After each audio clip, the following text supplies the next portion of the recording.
మియాపూర్లో private వ్యక్తుల పాలైన 15,000 కోట్ల భూములను భూ కబ్జా కేసును సిబిఐకి అప్పగించాలని టీడీపీ నేతలు రమణ, రేవంత్ రెడ్డి ఆరోపించారు. మియాపూర్లో ప్రైవేట్ వ్యక్తుల పాలైన 15,000 కోట్ల భూముల కుంభకోణం దర్యాప్తు కేసును సిబిఐకి అప్పగించాలని మియాపూర్ భూములను పరిశీలించి టీడీపీ నేతలు ఎల్ రమణ, రేవంత్ రెడ్డి ఆందోళన చేశారు.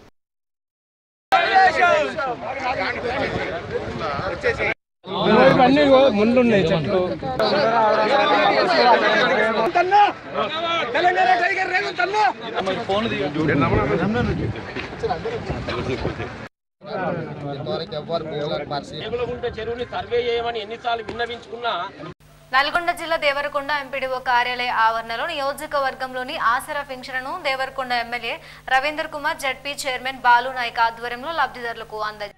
గౌరవ ముఖ్యమంత్రి గారు ఈ నిర్ణయం తీసుకొని మే నెల అదేవిధంగా ఏప్రిల్ నెలకు సంబంధించి మన ఫైనాన్షియల్ ఇయర్ ప్రారంభం నుంచి 2 నెలలకు సంబంధించిన 2,000 రూపాయల్ని ఈ రోజు మీకు అందించాలని చెప్పి ఒక గొప్ప నిర్ణయం తీసుకొని ఈ రోజు తెలంగాణ రాష్ట్ర వ్యాప్తంగా ఈ కార్యక్రమాన్ని మనం ప్రారంభించుకోవడం అనేది జరిగింది.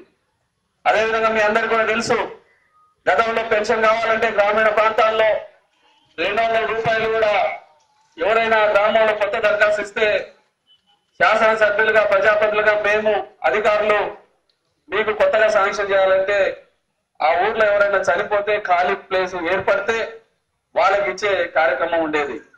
కానీ ఈరోజు గౌరవ ముఖ్యమంత్రి గారు ఈ పెన్షన్ల కొరకు ఆ గ్రామంలో ఎవరో చావాలని ఎదురు చూసే ఈ వృద్ధులు, వికలాంగులు, వితంతువులకు ఇలా జరగడానికి వీల్లేదని చెప్పి అర్హత కలిగిన వాళ్ళందరికీ కూడా మరి పెన్షన్లు ఇవ్వాలని చెప్పి ఒక బ్రహ్మాండమైన కార్యక్రమాన్ని 200 రూపాయల నుండి మరి ఆసరా పెన్షన్ల పేరుతోటి ఈ రోజు వృద్ధులకు 1000 రూపాయలు ఇచ్చే కార్యక్రమాన్ని గత 2 సంవత్సరాల కాలంగా మనం అమలు చేస్తా ఉన్నాం.